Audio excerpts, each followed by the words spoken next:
देखो, महाभारत जो है वो हमको जीवन के प्रति, ऐसा कहते हैं ना कि महाभारत में आप जैसा देखना चाहोगे वैसा महाभारत में आपको दिख जाएगा। यानी जीवन की सभी बातों का महाभारत में सार रूप मौजूद है। तो महाभारत हमको जीवन के तीनों दृष्टिकोणों को दिखाता है।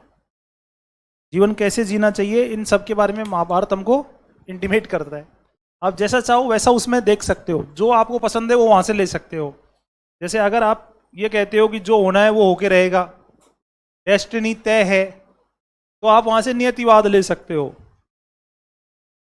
जैसे धृतराष्ट्र जन्म से अंधा पैदा हुआ, उसी दिन महाभारत लिख दिया गया था। नहीं तो सिंहासन पे तो दावा धृतराष्ट्र का ही था, लेकिन वो अंधा था, इसलिए सिंहासन पांडु को मिला, छोटे भाई पांडु को मिला।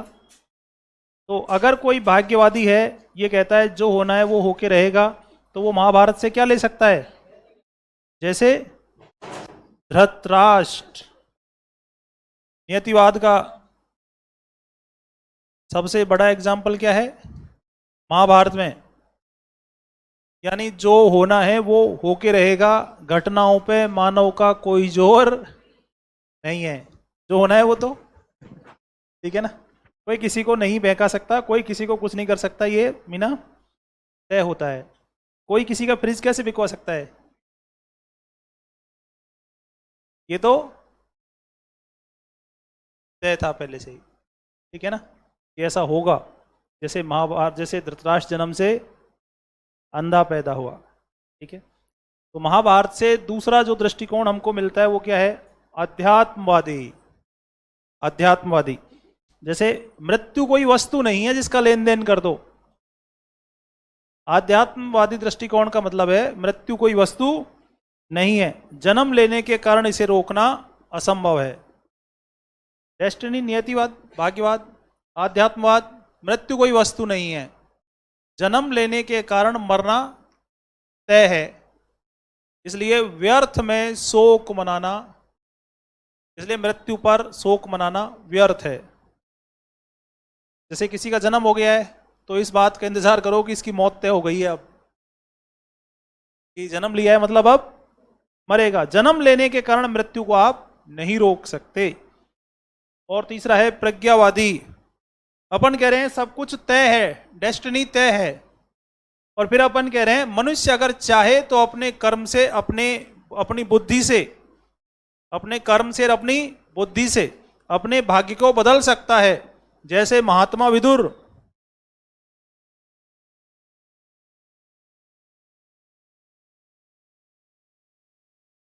दासी पुत्र होने के बावजूद वो हस्तिनापुर जैसे विशाल राज्य के महामंत्री थे। तो अब आप जैसा आपको उचित लगे वैसा आप महाभारत में ढूंढ लो कि आप कौन सी आइडियोलॉजी को फॉलो करते हो, ठीक है ना।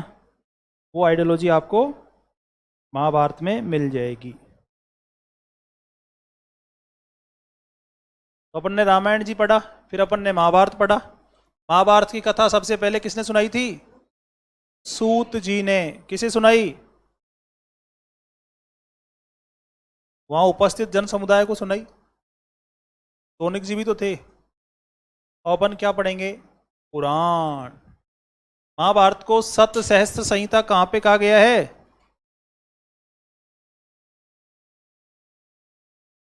महाराज सर्वनाथ के खो ताम्रपत्र में। कौन सी तिथि है खो पे? कौन सा संवत? गुप्त संवत। पुराण, पुराण का शाब्दिक अर्थ है पुराना। जो भी पुराना होता है उसे क्या कहते हैं? तो इसे लोमहर्ष और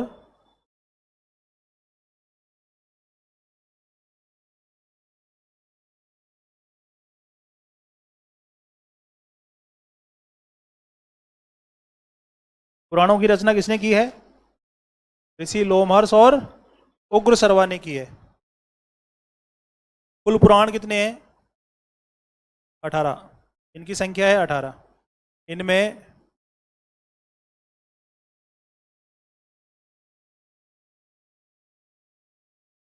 विभिन्न वंशों की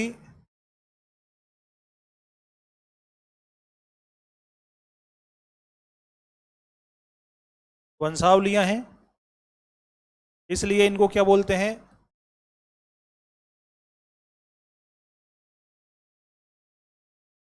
विश्वकोश और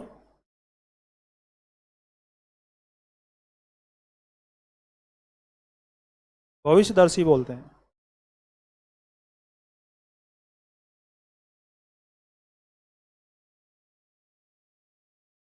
तो पुराणों में विभिन्न वंशों की वंशावलियां हैं, इनको क्या बोलते हैं? विश्वकोश और भविष्यदर्शी बोलते हैं।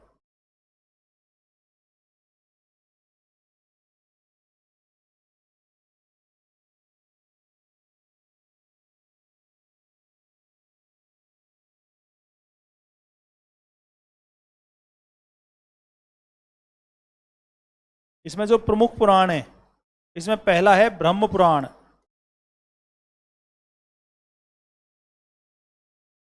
ब्रह्म पुराण को बोलते हैं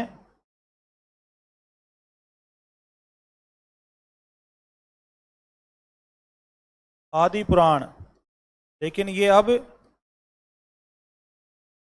उपलब्ध नहीं। अपन पहले ही बात कर चुके हैं कि रामायण, महाभारत और पुराण, इन सब का संकलन 5वीं सदी में हुआ है। इन सब का संकलन 5वीं सदी का मतलब गुप्त काल में हुआ है। तो फिर है मत्स्य पुराण, नंबर 2 है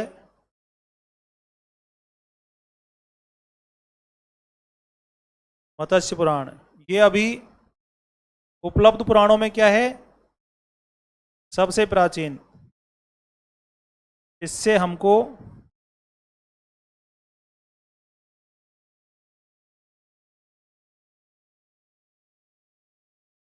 आंध्र सातवाहन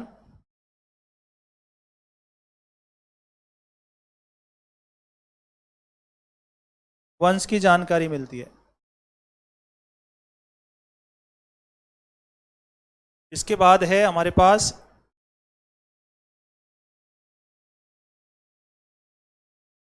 वो जब दुनिया डूब जाती है ना, तो मनु उपस्थित लोगों को मछली पे बैठा के ले जाता है। तो मछली और मनु का संवाद इसी में है। ये फेवरेट बात है जो पूछी जाती है कि वो मछली और मनु के बीच जो संवाद हुआ, उसका उल्लेख कौन से पुराण में है? मत्स्य पुराण में है।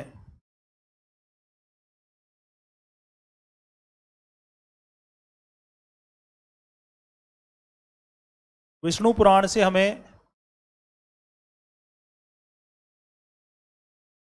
मौर्य वंश की जानकारी मिलती है।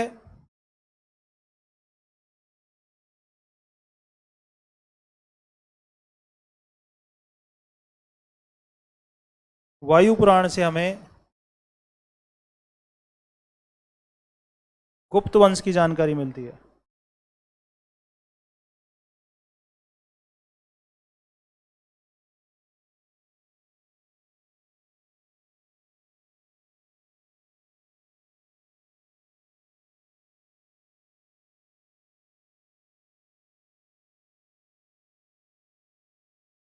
इसके बाद है विष्णु धर्मोत्तर पुराण। ये 5वीं सदी में रचित एक उप पुराण है। विष्णु धर्मोत्तर पुराण की रचना 5वीं सदी में हुई, और यह मुख्य पुराणों का हिस्सा नहीं है, बल्कि किस में आता है? उप पुराण में आता है। और इसके रचनाकार मार्केंड ऋषि हैं।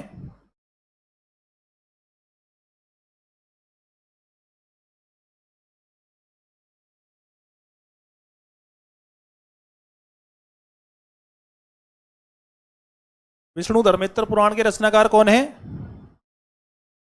इसके विष्णु धर्मोत्तर पुराण के तीसरे खंड में चित्र सूत्र जो अध्याय है, वो भारतीय कला और चित्रकला को अर्पित है। कभी जो चित्रकला देखेंगे अपन, वहां भी ये अपन दोबारा से इसकी बात करेंगे।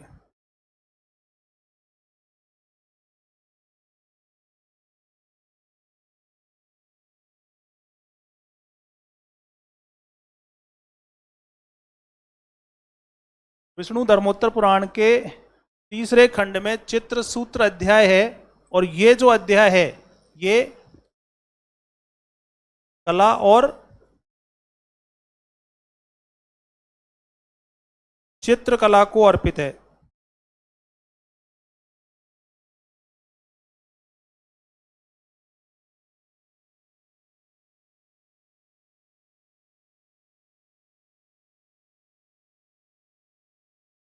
चित्रकला की स्रोत पुस्तक किसको मानते हैं? विष्णु धर्मोत्तर पुराण को। चित्रकला का उल्लेख किस पुस्तक में सबसे पहले हुआ है? तो देख लो आप, पेंटिंग के बारे में सबसे पहला उल्लेख यही है। फिर इस पे क्वेश्चंस पूछते हैं, फिर कहते हैं नहीं हो रहा साहब।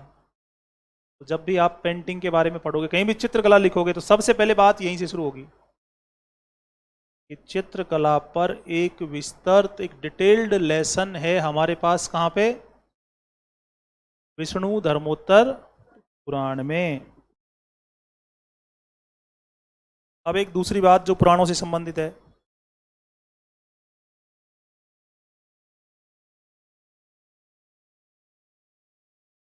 विषय वस्तु के आधार पर विभाजन।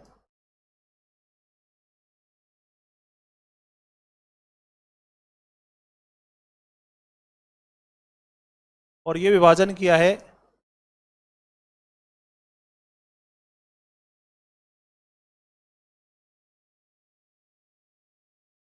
अमरकोश व्याकरण में। पुराणों का विषय वस्तु के आधार पर विभाजन किया है अमरकोश व्याकरण में। अमरकोश व्याकरण किसने लिखा है? अमर सिंह ने लिखा है। और ये विभाजन है सर्ग पहला, दूसरा प्रतिसर्ग, तीसरा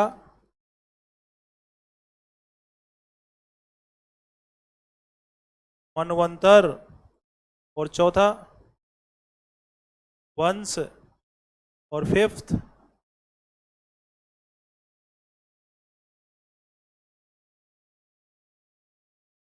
वंशानुचरित।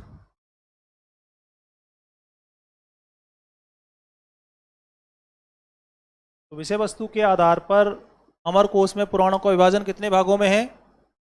5 भागों में है। तो सर्ग जो है, इसमें पृथ्वी की उत्पत्ति है।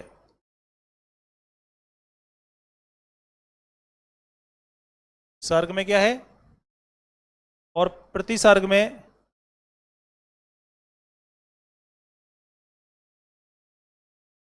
प्रलय के बाद नवसृजन। अरे जब धरती मनु के आंसुओं में डूब गई, बचे हुए लोगों को मनु वो मछली पे बैठा के एक सुरक्षित स्थान पे ले गया, तो ये प्रलय के बाद दोबारा से जब धरती बसी तो वो कहाँ है?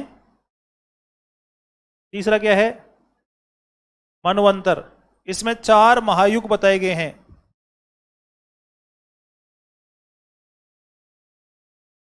कौन कौन से? कृत यानी सतयुग, इसके बाद त्रेता युग, इसके बाद द्वापर युग, और इसके बाद कलयुग।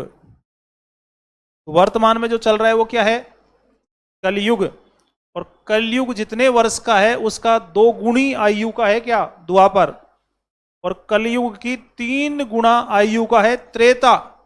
और कलयुग की 4 गुणा आयु का है कृत। तो चारों महायुग मिला के और 49.5 मिलियन या अरब कुछ वर्ष बनाते हैं। तुम तो क्वेश्चंस अपने इससे पार पड़ जाएगा, तो ज्यादा माइथोलॉजी मत जाओ। कलयुग अगर मान लो 100 वर्ष का है तो द्वापर 200 ईयर्स का है, और त्रेता 300 ईयर का है, और कृत ऐसे। तो वंश में देवता और ऋषियों की वंशावली।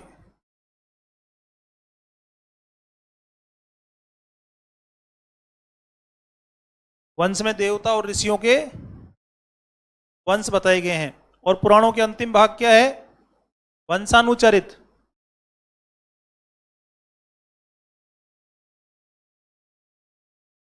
और वेदों के अंतिम भाग क्या हैं?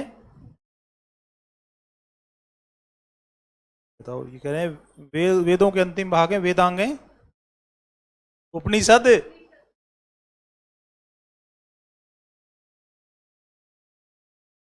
वेदांत वेदों के अंतिम भाग।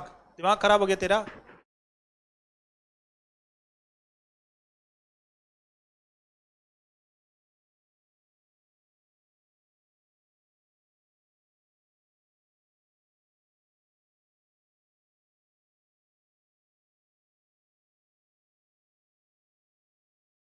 पुराणों के अंतिम भाग क्या हैं? उपनिषद। पुराणों के अंतिम भाग बता रहे हैं उपनिषद। वंशानुचरित क्या है इसमें? कलयुग के पहले राजा परीक्षित का उल्लेख है।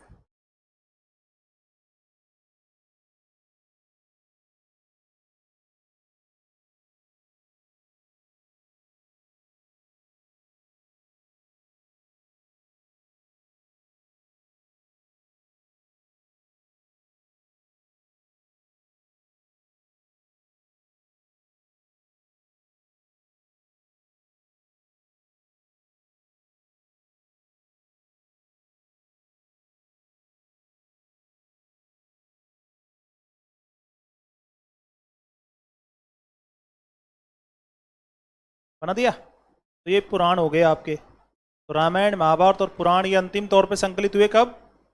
गुप्त काल में। गुप्त काल में।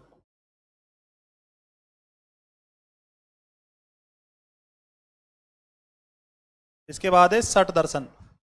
भारतीय दर्शन परंपरा में कितने दर्शन माने गए हैं? षट दर्शन। तो ये षट दर्शन भी अंतिम तौर पे कब संकलित हुए? गुप्त काल में। सबसे पहले है सांख्य दर्शन। दूसरा है योग दर्शन। सांख्य दर्शन के प्रवर्तक कौन है?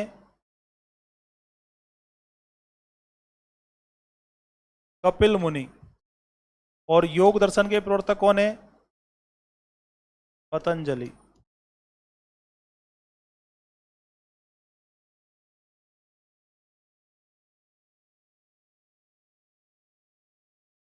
और न्याय दर्शन के प्रवर्तक हैं गौतम ऋषि।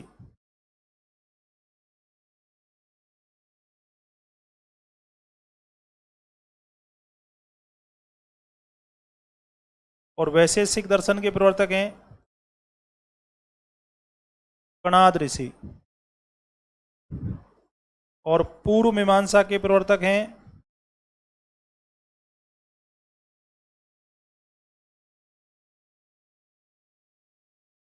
जैमिनी।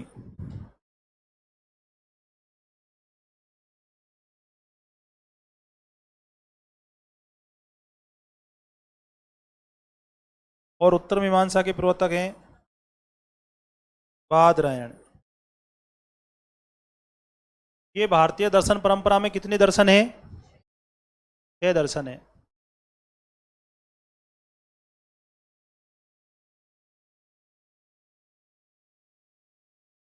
सबसे प्राचीन दर्शन है सांख्य। अब वैसे तो ये 6 दर्शन है, लेकिन अगर युगल की बात की जाए, ट्विन, तो सांख्य और योग में कोई ज्यादा फर्क नहीं है। योग में सांख्य में अगर आप ईश्वर जोड़ देंगे तो वो योग बन जाएगा। सांख्य दर्शन ईश्वर को नहीं मानता। तो आप अगर सांख्य में योग जोड़ देंगे तो, सांख्य में अगर ईश्वर जोड़ देंगे तो वो योग बन जाएगा। ऐसे ही न्याय और वैशेषिक में कोई खास फर्क, और ये तो दोनों हैं ही एक। तो जोड़ ले दर्शन कितने हैं? वहां पूछे कि युग्म दर्शन कितने हैं, और आप टूट पड़ो कि 6 कहां पे है। भारतीय दर्शन परंपरा में कितने दर्शन माने गए हैं? और युगल दर्शन कितने हैं? आगे चलें।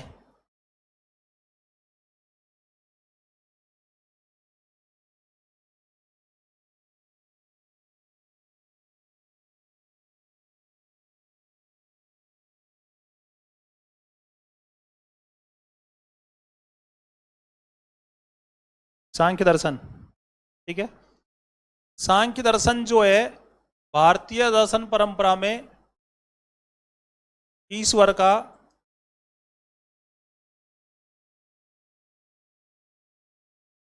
सर्वाधिक महिमा अगर किसी ने गाई है तो किसने गाई है? सांख्य दर्शन ने। अरे नहीं, मैंने गलत बोल दिया, न्याय से शुरू करेंगे। चलो सांख्य से ही शुरू कर देते हैं, न्याय बोल गया। सांख्य दर्शन है, इसके प्रवर्तक कौन है? कपिल मुनि। यहाँ एक बात और ध्यान रखो, जो लोग ईश्वर को नहीं मानते वो क्या कहलाते हैं? निरीश्वरवादी या अनीश्वरवादी। जो ईश्वर को नहीं मानेगा वो अनीश्वरवादी या निरीश्वरवादी, और जो वेदों को मानेगा वो आस्तिक, और जो नहीं मानेगा वो। जब आपसे कोई ये कहे कि ये नास्तिक है तो इसका मतलब वो वेदों को नहीं मानता। तो वेदों को नहीं माने वो है नास्तिक, और जो ईश्वर को नहीं माने वो।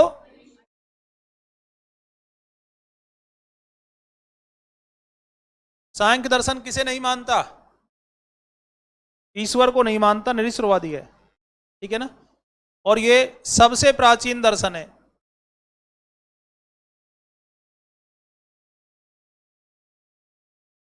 भारतीय दर्शन परंपरा में सबसे प्राचीन दर्शन कौन सा है? सांख्य दर्शन है। श्रीमद् भगवत गीता भी इसका उल्लेख करती है। सांख्य दर्शन का उल्लेख कहां है?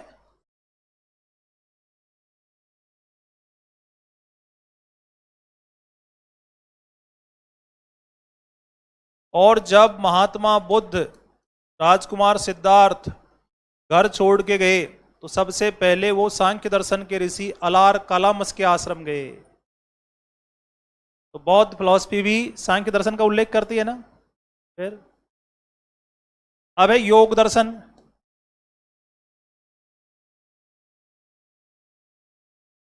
योग दर्शन, योग का मतलब है चित्त वृत्तियों का निरोध।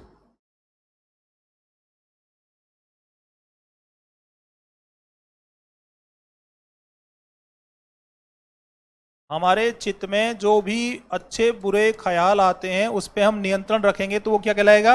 योग। और पतंजलि ने योग के लिए कौन सा सिद्धांत दिया?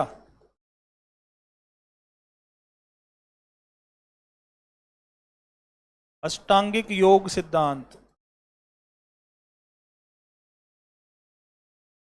और ये पतंजलि के योग को बाबा रामदेव ने आधुनिक दुनिया में आगे बढ़ा दिया। ये तो बाबा रामदेव का क्रेडिट है, मानना पड़ेगा ना, कि उन्होंने योग को घर घर पहुंचा दिया। आधुनिक पतंजलि है। न्याय दर्शन जो है, लेकिन अब ये व्यापार भी तो करने लग जाते हैं ना। ईश्वर का महिमा मंडन। भारतीय दर्शन में सबसे ज्यादा ईश्वर की महिमा किसने गाई है? न्याय दर्शन ने। लेकिन इसने तर्क को भी बढ़ावा दिया है,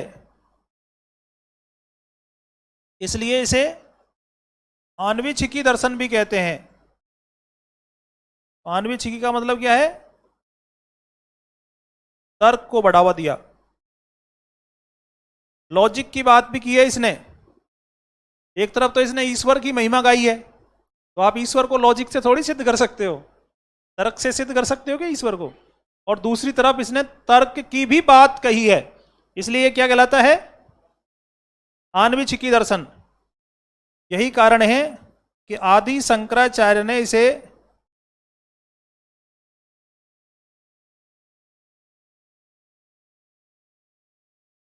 प्रधान मल्ल कहा। ये तो सबसे बड़ा पहलवान है, सांख्य के बाद है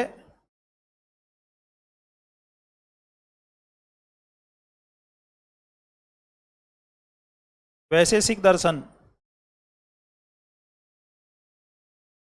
और वैशेषिक दर्शन के प्रवर्तक हैं कणाद ऋषि।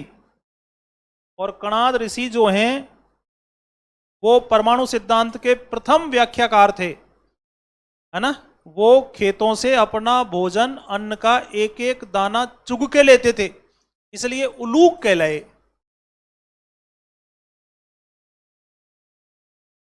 तो कणाद को क्या कहा गया है? उलूक। क्यों कहा गया है उलूक? वो खेतों से दाने चुग चुग के अपना भोजन करते थे। तो ये क्या हो गया? रदरफोर्ड ने जो परमाणु सिद्धांत दिया है, उससे सैकड़ों हजारों साल पहले हमारे महर्षि कणाद परमाणु सिद्धांत को दे चुके थे।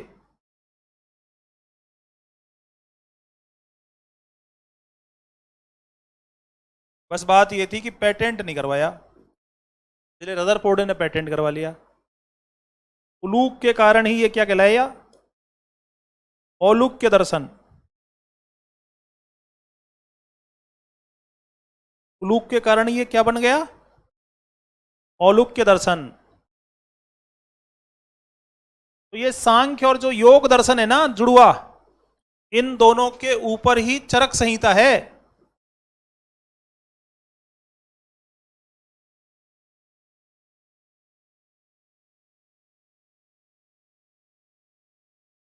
सांख्य और योग दर्शन।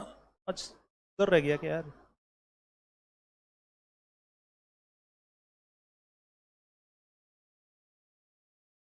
ये जो सांख्य और योग दर्शन है, इनके ऊपर ही क्या बनी है? चरक संहिता। तो कितने दर्शन हो गए? 4 हो गए। अब क्या बचा? मीमांसा। चेंज कर दूं ये? तो आन्वीक्षिकी दर्शन किसे कहते हैं? न्याय दर्शन को। और औलुक्य दर्शन किसे कहते हैं? वैशेषिक दर्शन को। और सबसे प्राचीन दर्शन कौन सा है? श्रीमद् भगवत गीता कौन से दर्शन का उल्लेख करती है? सांख्य दर्शन का। चेंज कर दें?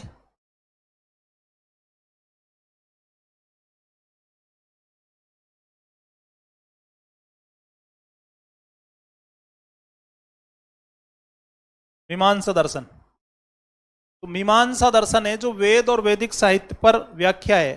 और मीमांसा का शाब्दिक अर्थ है अर्थ लगाना और तर्क करना। ये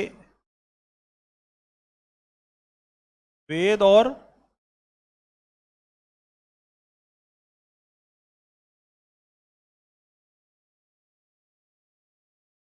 वैदिक साहित्य पर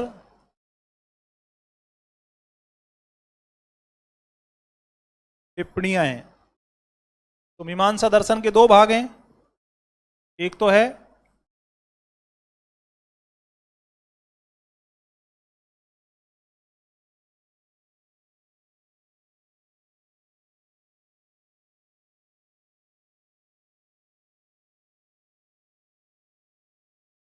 पूर्व मीमांसा।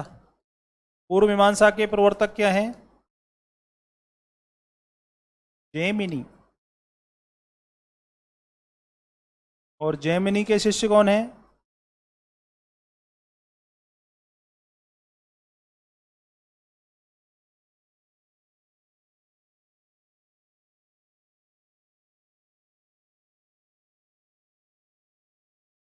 प्रभाकर मिश्र और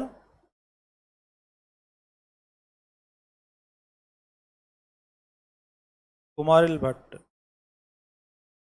वेदों के कितने भाग हैं? वेदों के कितने भाग हैं? कौन कौन से?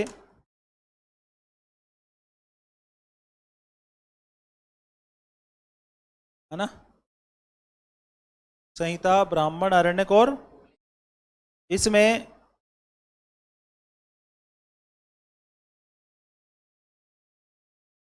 संहिता और ब्राह्मण जो है वो हमको बताते हैं कि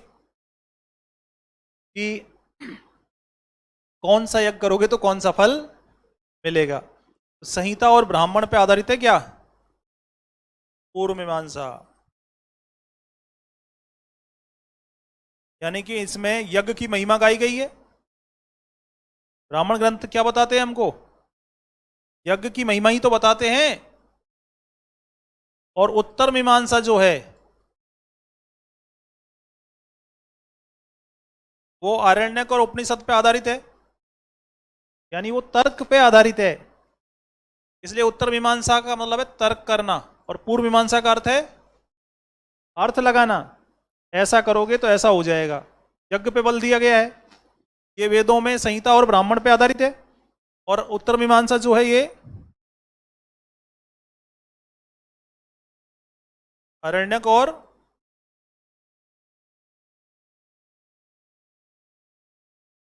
उपनिषद पर आधारित है। तो पूर्व मीमांसा तो यज्ञ की महिमा गाएगा, और उत्तर मीमांसा ज्ञान की बात कहेगा। पूर्व मीमांसा कहेगा कि अगर आपको जीवन से मुक्ति पानी है तो क्या करो, यज्ञ करो। और उत्तर मीमांसा क्या कहेगा, कर्म करो, गर्मी में भी 12 बजे क्लास लेने आते रहो। नहीं, धूप तुम्हारी क्या बिगाड़ सकती है, आत्मा अजर और अमर है।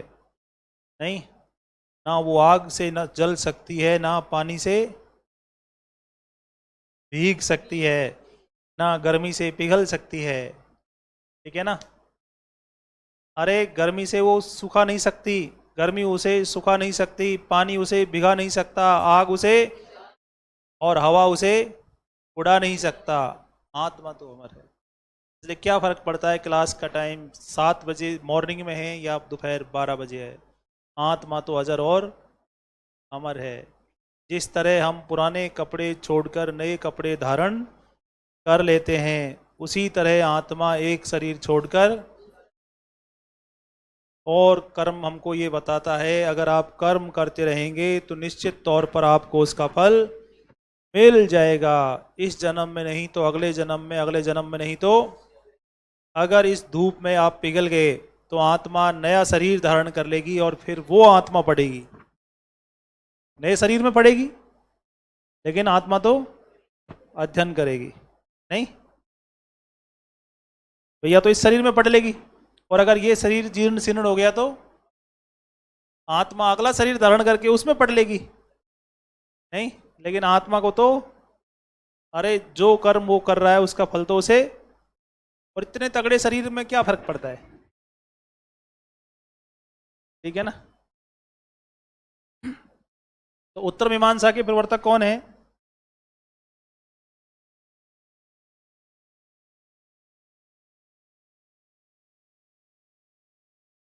बादरायण। बादरायण के शिष्य कौन थे, गौड़पाद। आगे की बात बता रहा हूं, काम आएगी। गौड़पाद के शिष्य थे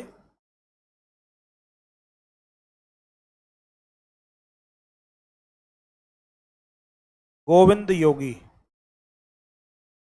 और गोविंद योगी के शिष्य थे आदि शंकराचार्य।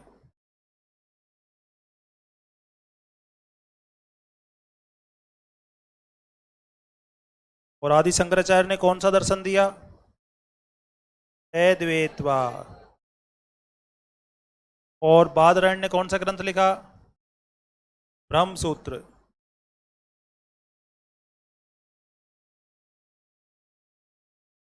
ठीक है ना।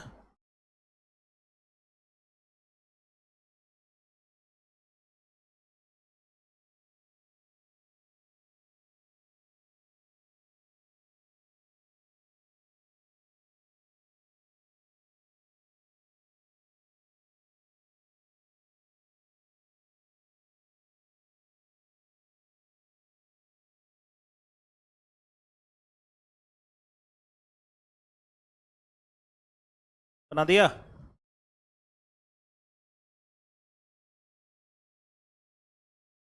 चेंज कर दें पर्दा।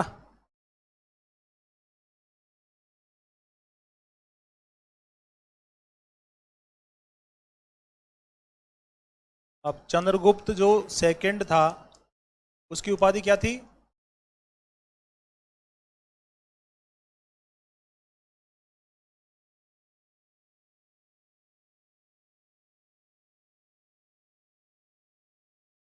उसके नवरत्न। तो भारत में ये नवरत्न की परंपरा किसकी देन है? चंद्रगुप्त सेकंड विक्रमादित्य की देन है। कालिदास जी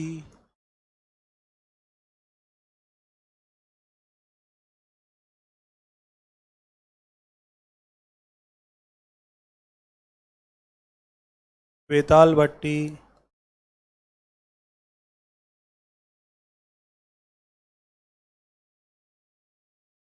धन्वंतरी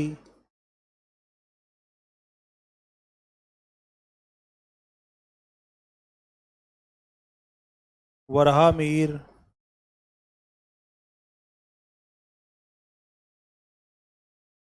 अमर सिंह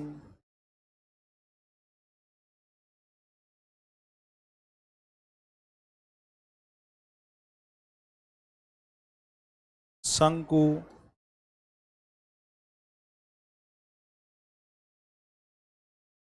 छपणक और है वरुचि।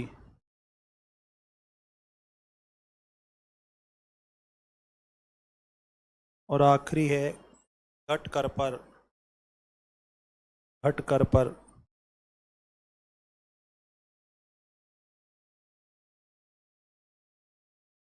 चंद्रगुप्त सेकंड के दरबार में कितने रत्न थे? 9 रत्न।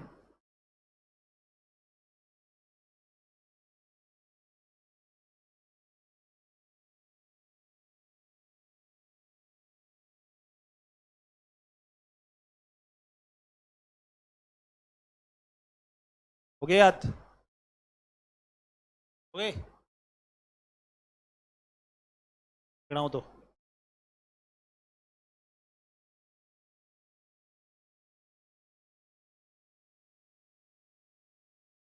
देख लिए?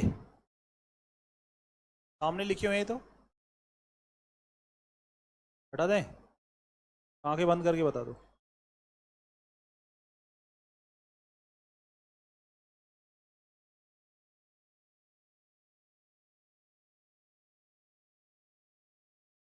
है क्या? नहीं?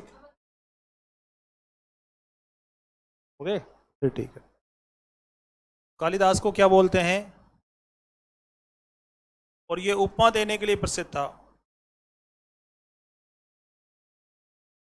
धरती और आकाश की उपमा देके, है ना? मेघदूत जैसी अमर रचना लिख दी। अब ये विडंबना है कि कालिदास को भारत का शेक्सपियर कह रहे हैं। अगर हम अपना इतिहास खुद लिख देते तो शेक्सपियर इंग्लैंड का कालिदास कहलाता। कालिदास थे उज्जैन के निवासी और ये मां काली के उपासक थे।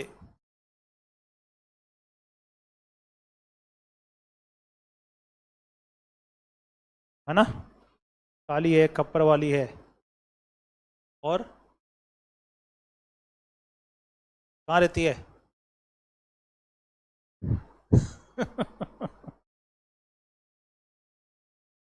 माता काली का मंदिर कलकत्ता में है यार। ठीक है ना? इसलिए कहते हैं कि काली है, कलकत्ते वाली है और खप्पर वाली है।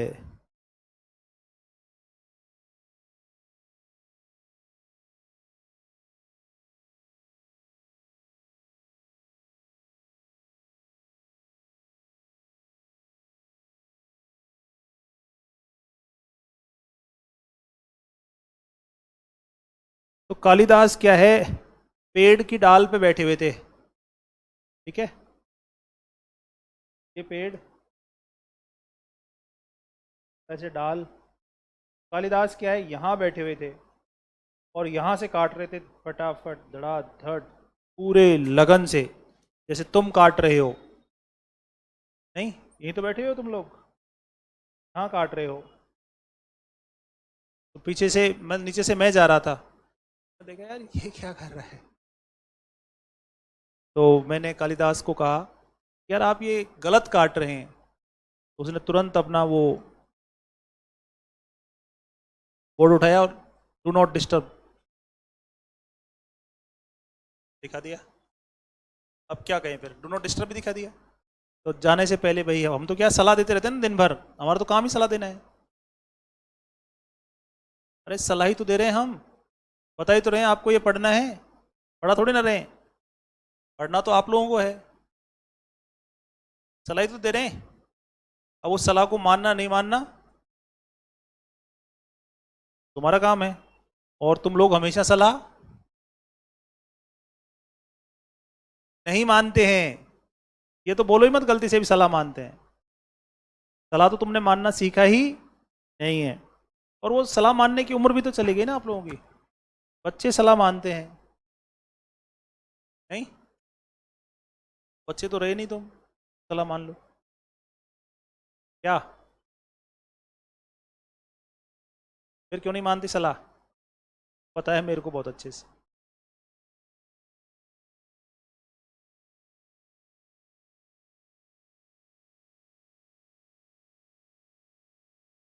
बस कल की तो बात और है, बस रावण ने कहा था ना, रावण ने कहा था ना बस कल की ही तो बात है, ये आखिरी रात है, ठीक है ना।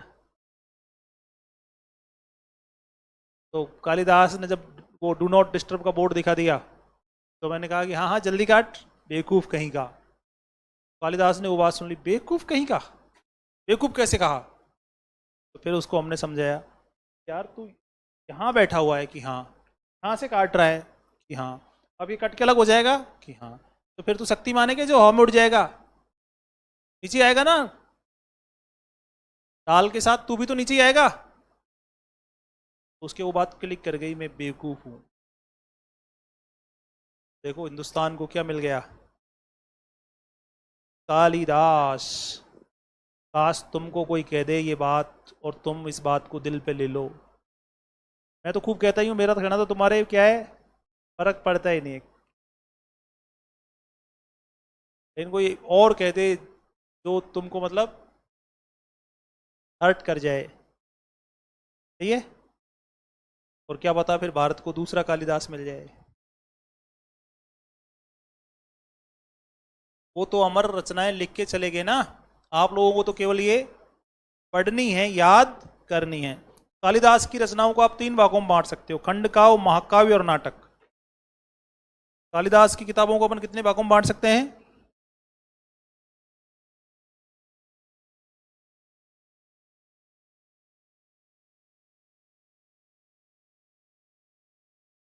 पहला क्या है? खंड काव्य। दूसरा पार्ट क्या है? महाकाव्य। खंड काव्य और महाकाव्य में बेसिक अंतर यह है कि खंड काव्य तुम्हारा और मेरा दोनों का लिखा जा सकता है, लेकिन महाकाव्य का जो नाटक होता है वो देवता होता है। महाकाव्य मनुष्यों का नहीं लिखा जा सकता, महाकाव्य तो किसके होते हैं? देवताओं के होते हैं। कालिदास के खंड काव्य में दो रचनाएं हैं। पहली रचना है मेघदूत और दूसरी रचना है ऋतु संहार।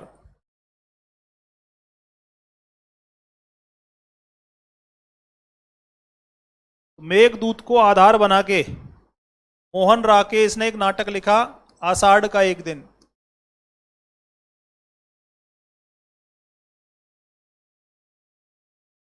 वो भी सुपरहिट हो गया।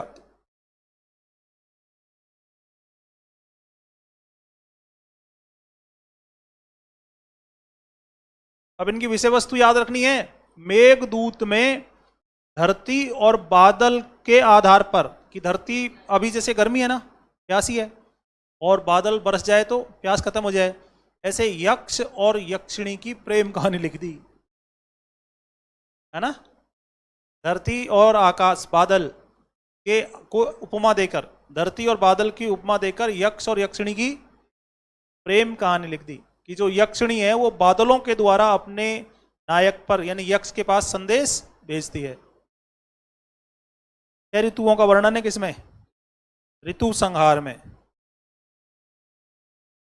महाकाव्य के नाटक तो देवता होंगे। कालिदास का एक महाकाव्य कौन सा? रघुवंश। रघुवंश जो है वो वाल्मीकि रामायण से प्रेरित है।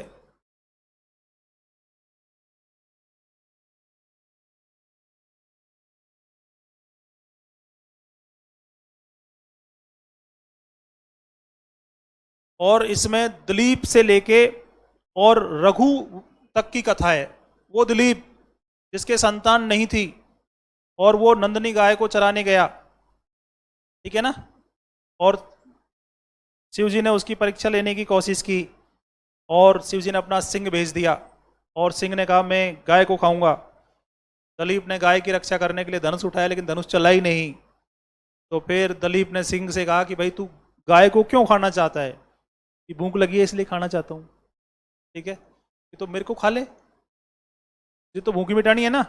सिंह ने कहा यार तू अपने को क्यों मतलब मारना चाहता है? तेरा जो जीवन है वो प्रजा के लिए जरूरी है, घर वाले तेरा इंतजार कर रहे होंगे। तो दिलीप तू रहने दे, प्रजा को तेरी आवश्यकता है। दिलीप ने कहा नहीं, प्रजा को भले ही मेरी आवश्यकता है लेकिन मैं ये कमिटमेंट दे के आया हूं कि इस गाय को सुरक्षित लेके आऊंगा, इसलिए अभी मेरा कर्तव्य है इस गाय की रक्षा करना। इसलिए हे सिंह तू फालतू बात मत कर और मुझे खा ले ताकि जल्दी से तेरी भूख शांत। सिंह ने कहा तो फिर ठीक है, मैं गाय को भी नहीं खाऊंगा। और फिर देवता प्रसन्न हुए, उसे वरदान मिला, उसके पुत्र हुआ रोहित। तो ये कहानी कहाँ लिखी हुई है? रघुवंश में, दिलीप से लेके और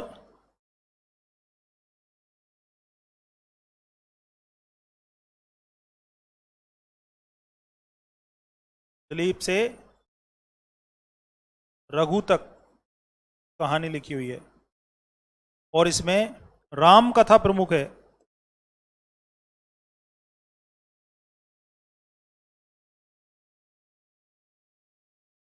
तो रघुवंश की कहानी में सबसे प्रसिद्ध कथा कौन सी है? राम कथा।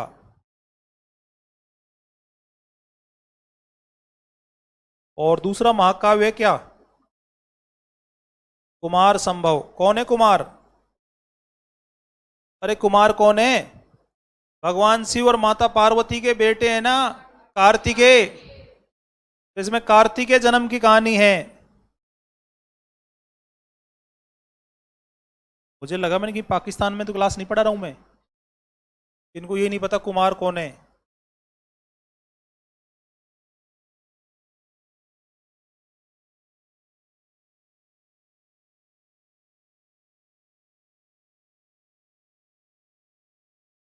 और अब है कालिदास के नाटक।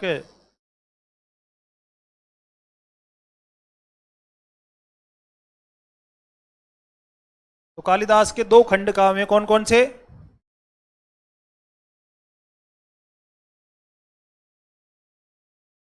मेघदूत और ऋतुसंहार। दो महाकाव्य हैं, कौन से?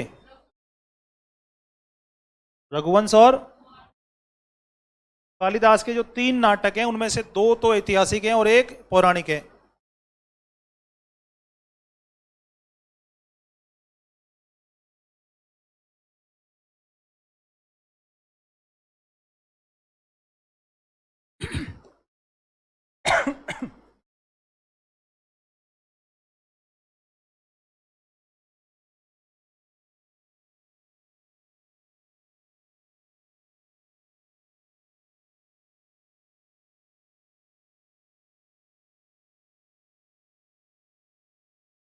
और जो चौथा नाटक है कौंतुल दौंत, वो अभी उपलब्ध नहीं है।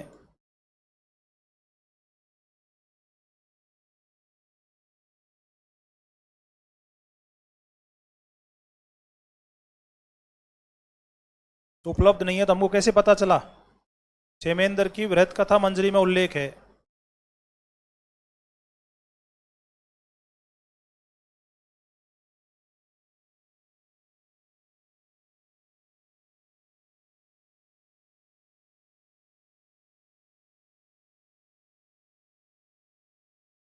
कालिदास के नाटकों में मालविका अग्निमित्रम ऐतिहासिक नाटक है।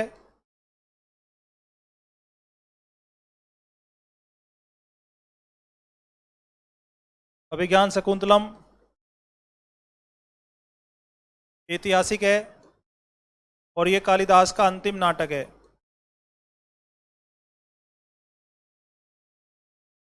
और विक्रमो उर्वशी पौराणिक नाटक है। मालविका अग्निमित्रम में शुंग वंश के राजकुमार अग्निमित्र और विदर्भ की राजकुमारी मालविका की प्रेम कहानी है। और अभिज्ञान शकुंतलम में राजा दुष्यंत और शकुंतला की प्रेम कहानी है। और विक्रमो उर्वशी में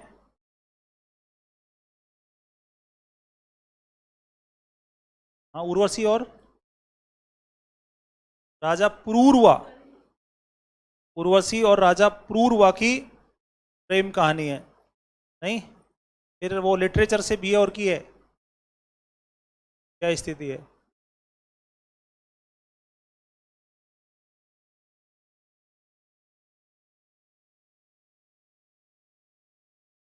जोर से बोलो। हंसदूत, हाँ, मेघदूत से प्रेरित है। क्या नाम था उसके राइटर का?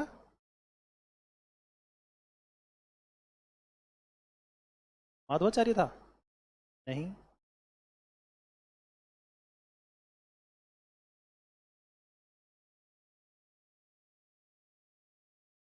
माधवाचार्य, सायण का भाई माधवाचार्य, विद्यारण्य, विद्यारण्य बोलो, विद्यारण्य।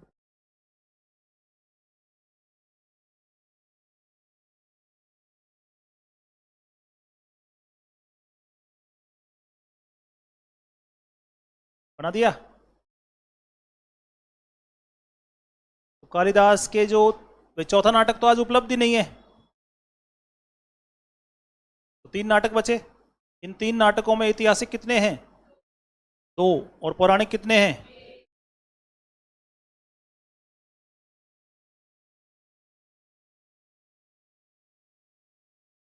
तो आप पढ़ेंगे सेकंड, पहला कालिदास हो गया ना, दूसरा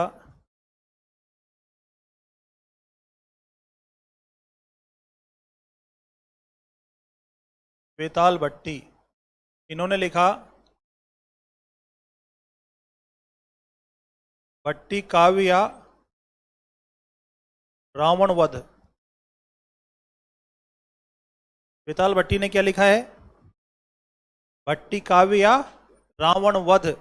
वेताल भट्टी, आपने ऐसे अपन विक्रम वेताल कहानियां सुनते हैं ना, तो जिसमें चंद्रगुप्त सेकंड तो विक्रम है और वेताल जो यक्ष है वो ये वेताल भट्टी है।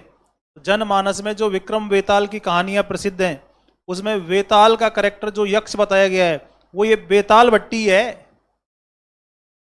विक्रम वेताल कहानी जो जन जन में लोकप्रिय है, ठीक है ना। तीसरा अमर सिंह,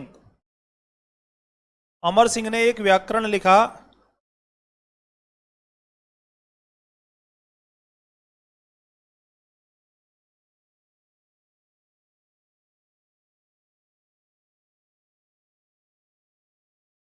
अमर सिंह ने एक व्याकरण लिखा, किस नाम से? नाम लिंगानुशासन व्याकरण, जो उसके नाम पे क्या कहलाया? अमरकोश व्याकरण।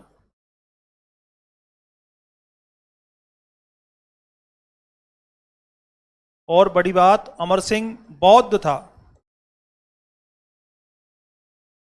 तो चंद्रगुप्त सेकंड जो है वो भगवान विष्णु का अनुयायी है और उसका एक प्रमुख दरबारी विद्वान क्या है? बौद्ध है।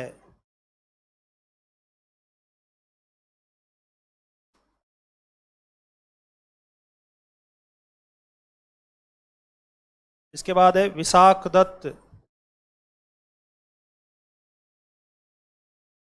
माना जाता है कि ये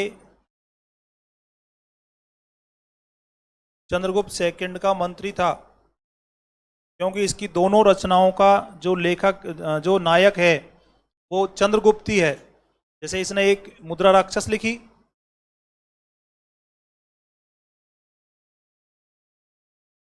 और दूसरी इसने देवी चंद्रगुप्तम लिखा।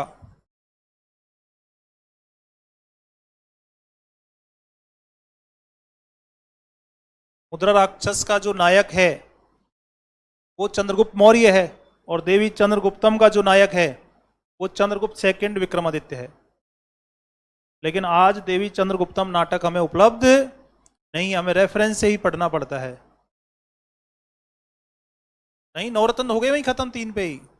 सबकी डिटेल थोड़ी ना बताएंगे अपन। भाषा साहित्य में पढ़ रहे हैं तो वहां पर ने बात की कि चंद्रगुप्त सेकंड के दरबार में 9 रत्न थे, ये लिस्ट है। अब उसमें से अपन ने 3 पढ़ लिए, उसमें वहां एक और लिख सकते हो आप। जो ये 9 है ना, इसमें से शंकु की किताब है भूरन अभ्युदय।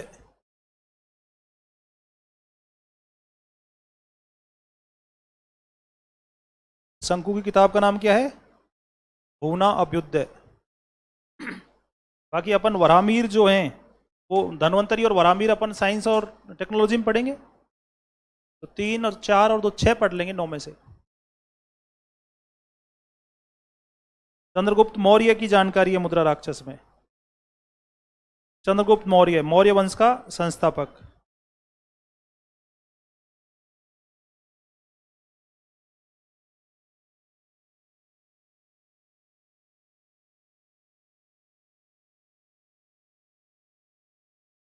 अब है शूद्रक, और इसने लिखा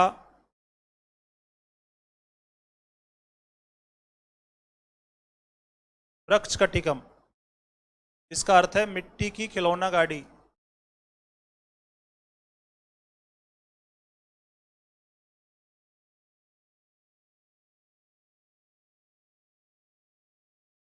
वृक्ष कटिकम का अर्थ क्या है?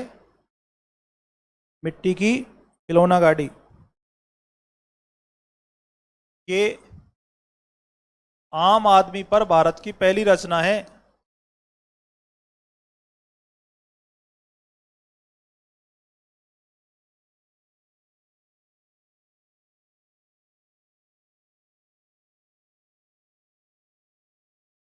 इसमें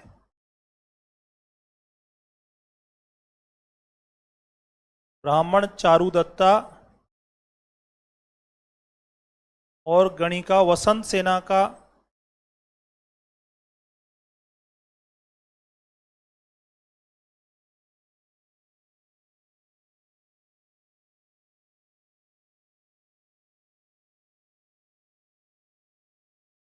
प्रेम कहानी है। शूद्रक में चारुदत्ता और ब्राह्मण है, चारुदत्ता और गणिका है कौन? उनकी प्रेम कहानी है। तो चारुदत्ता एक तो ब्राह्मण है, ब्राह्मण होने के बावजूद ये व्यापार वाणिज्य कर रहा है, और दूसरी बात एक गणिका से प्रेम कर रहा है, दोनों ही काम उल्टे कर रहा है। तो फिर ऐसा ही रिजल्ट आया। आखिर में इसने गार्डन में ले जाके और वसंत सेना का गला घोट दिया। वसंत सेना की हत्या कर देता है चारुदत्ता आखिर में। नहीं, हाँ नहीं, मैं वहां नहीं बता देता क्यों की हत्या। प्रेम विवाह के रिजल्ट क्या होते हैं?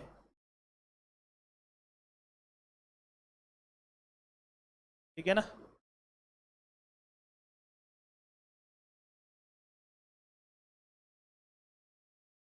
इसके बाद कामन तक ने लिखा नीतिसार। कामन तक ने क्या लिखा? नीतिसार। तो ये कामन तक जो है, ये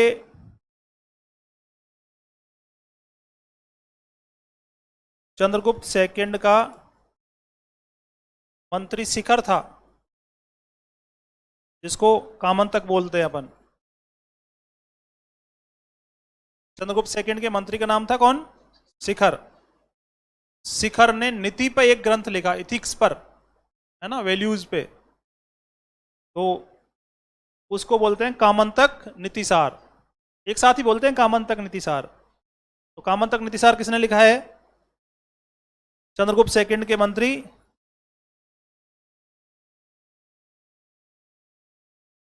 और सुबंधु ने लिखा है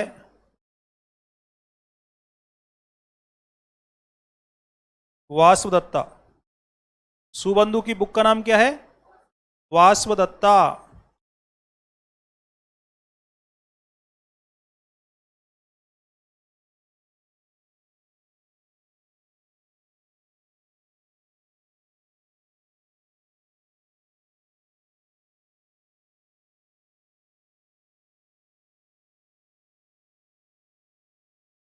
बना दिया, क्या बात है।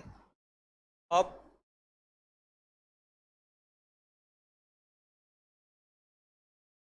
ऋषि थे वात्सायन और ब्रह्मचारी थे, और इन्होंने विवाह पे ग्रंथ लिख दिया कामसूत्र।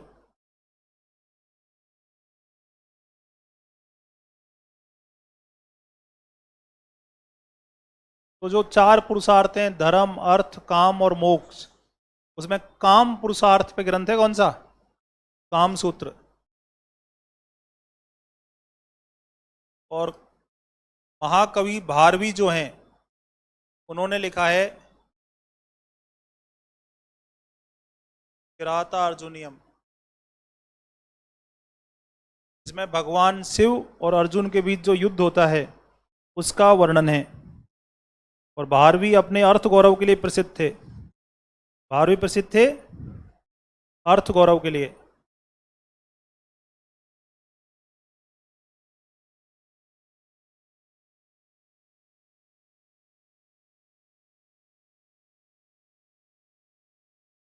और भारवी के बारे में कहा जाता है कि पल्लव राजा सिंह विष्णु के दरबारी थे।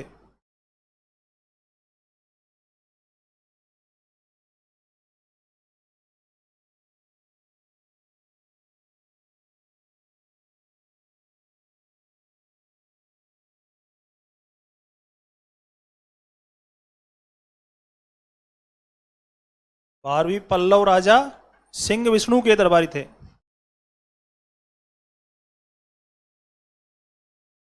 संस्कृत की बात है ये, जैसे उपमा नहीं होती है क्या। चंद्र गोविंद जो है वो बंगाल के व्याकरणाचार्य हैं, और इन्होंने एक व्याकरण ग्रंथ लिखा है जो चंद्रकोश व्याकरण कहलाया।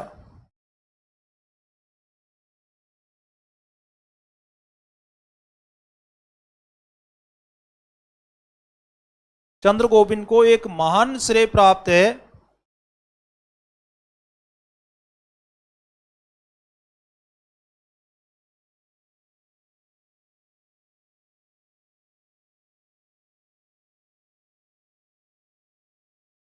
चंद्र गोविंद के जो शिष्य थे वो थे वसराट,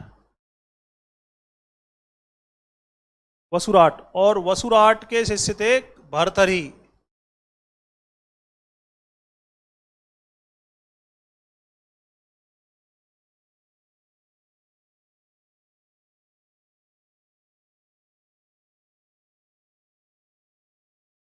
वसुराट के शिष्य कौन? कवि भरथरी। और भरथरी अकेले ऐसे लेखक हुए हैं जिन्होंने सौंदर्य पर ग्रंथ लिखा, जिन्होंने प्रेम पर ग्रंथ लिखा, और जिन्होंने जिन्होंने प्रेम पर ग्रंथ लिखा, जिन्होंने नीति पे ग्रंथ लिखा, और जिन्होंने वैराग्य पे ग्रंथ लिखा।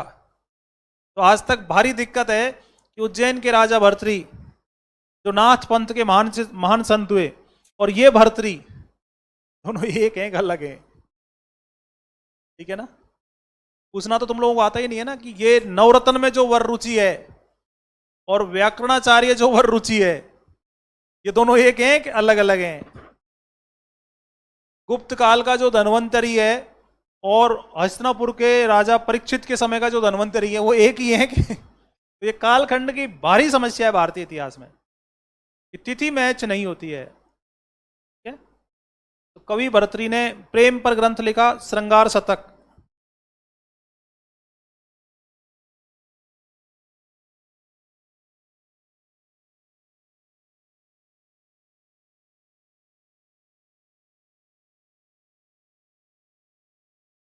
और नीति पे ग्रंथ लिखा, नीति शतक। और वैराग्य पे ग्रंथ लिखा, वैराग्य शतक। संन्यास पर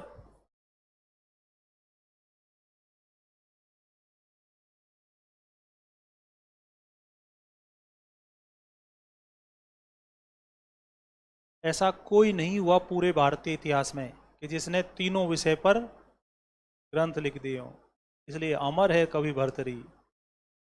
तो हम लोग राष्ट्रवादी लोग ये कहते हैं कि कवि भर्तृहरि, उज्जैन के राजा भर्तृहरि और गुरु गोरखनाथ के शिष्य भर्तृहरि तीनों एक ही आदमी है। दो बातें तो मैच करती हैं, उज्जैन का राजा भर्तृहरि और गोरखनाथ का शिष्य भर्तृहरि।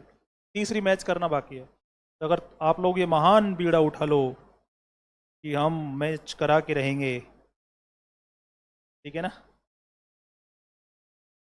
चेंज कर दें।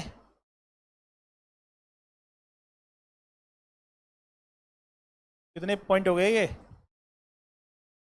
10।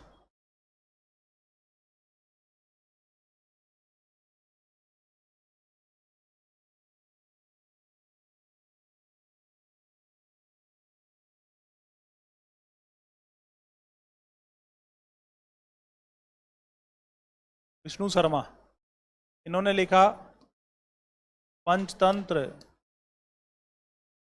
विष्णु शर्मा ने क्या लिखा है? पंचतंत्र। इन्होंने अमर कीर्ति के राजा अमर कीर्ति के पुत्रों को शिक्षा देने के लिए लिखा। क्यों लिखा ये?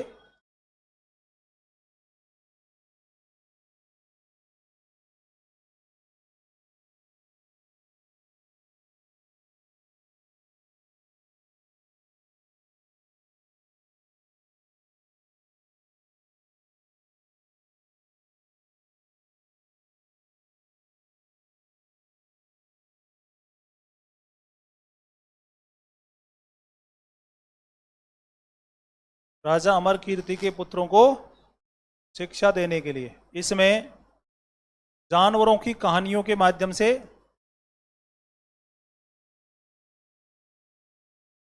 राजनीति का उपदेश दिया गया है।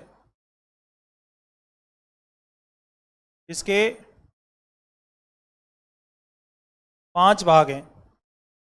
पंचतंत्र के कितने भाग हैं? 5। मित्र लाभ, मित्र भेद, लब्ध प्रमाण,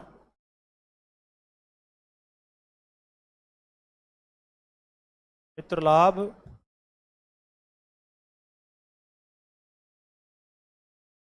मित्र भेद, लब्ध प्रमाण,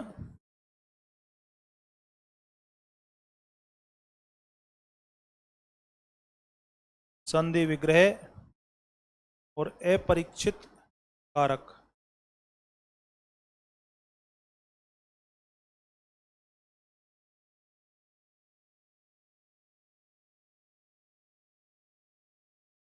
कितना फेमस है पंचतंत्र? गुप्त काल में लिखा है किसने? विष्णु शर्मा ने।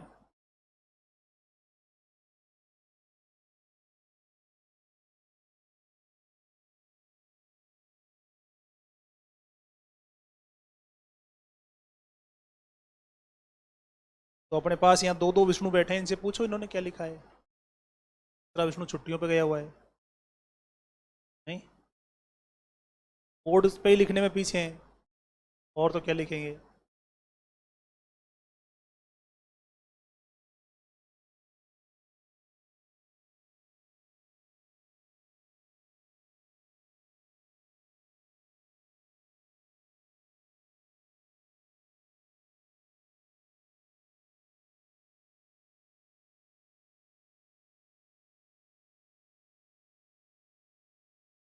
कवि नारायण ने क्या लिखा?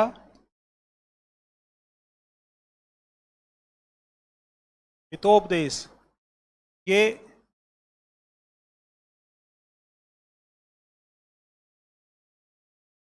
पंचतंत्र शैली में है और संस्कृत शिक्षण का पहला ग्रंथ है।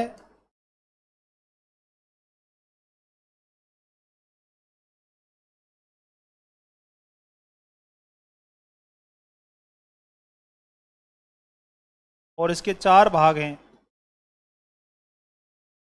पंचतंत्र शैली में कवि नारायण ने क्या लिखा है? हितोपदेश।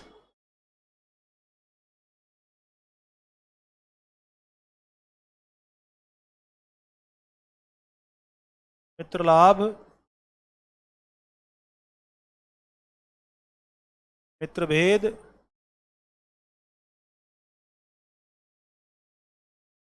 संधि और विग्रह।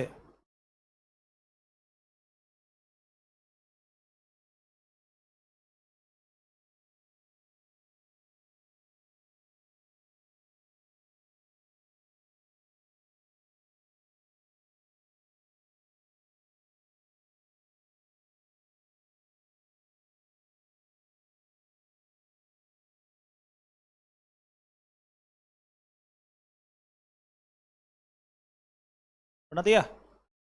पंचतंत्र किसने लिखा है? पंचतंत्र में किसका संदेश है? राजनीति का। पंचतंत्र किताब किस पर है? राजनीति पर है। और राजनीति पे पहली किताब कौन सी है? अर्थशास्त्र।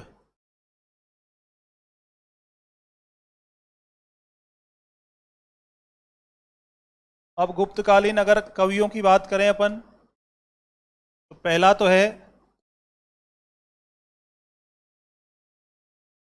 हरिसेन। इसने क्या लिखी? प्रयाग प्रशस्ति। पोएट्री फॉर्म में है ना ये? अरे काव्य रूप में ही तो है। दूसरा है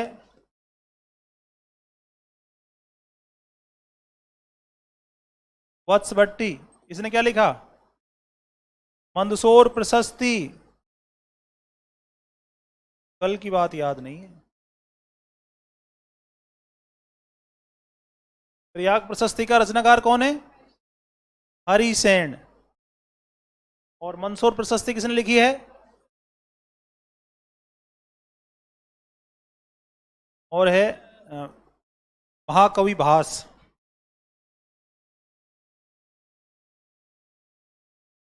महाकवि भास। और भास किस लिए जाने जाते हैं?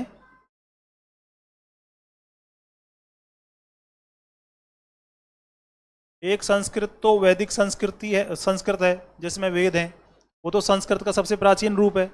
दूसरी है लौकिक संस्कृत। तो लोक में जनता जो संस्कृत बोलती है, लौकिक संस्कृत के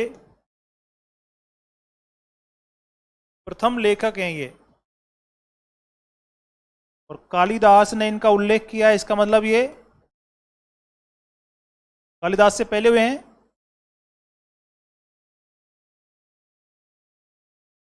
कालिदास ने अपनी रचनाओं में किस एक का उल्लेख किया है? महाकवि भास का। इससे साफ पता चलता है कि कालिदास से पहले हुए हैं कौन? महाकवि भास ने कितने नाटक लिखे हैं? 13 नाटक लिखे हैं।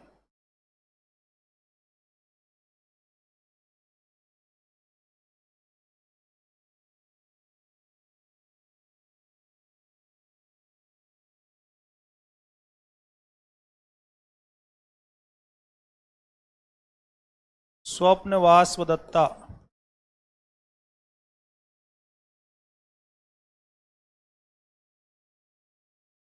प्रतिज्ञा योगंधरायण।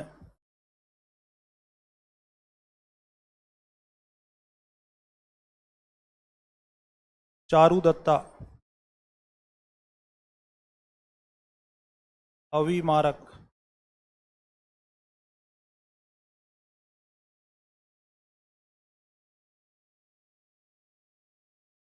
अभिषेक।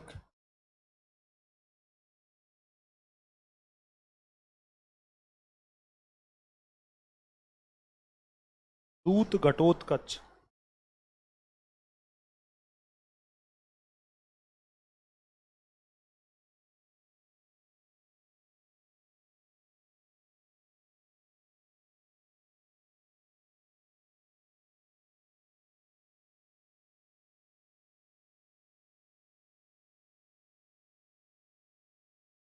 प्रतिमा।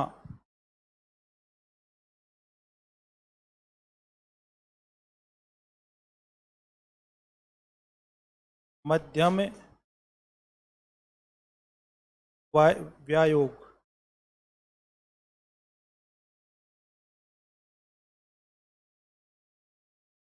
बालचरित।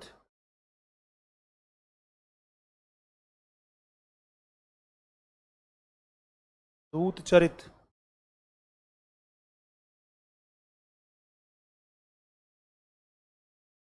कर्णधार।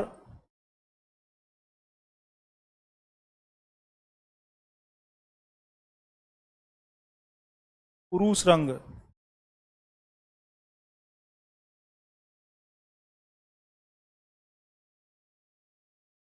पंचरात्र रहेगी।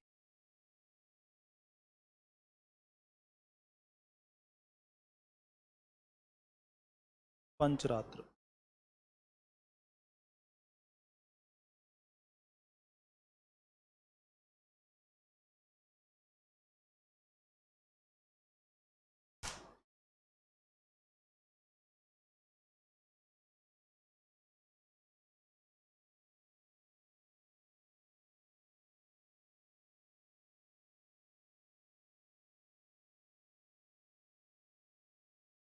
प्रयाग प्रशस्ति किसने लिखी है? और मंदसौर प्रशस्ति और किरात अर्जुनियम भारवी ने। और कालिदास के महाकाव्य कौन से हैं?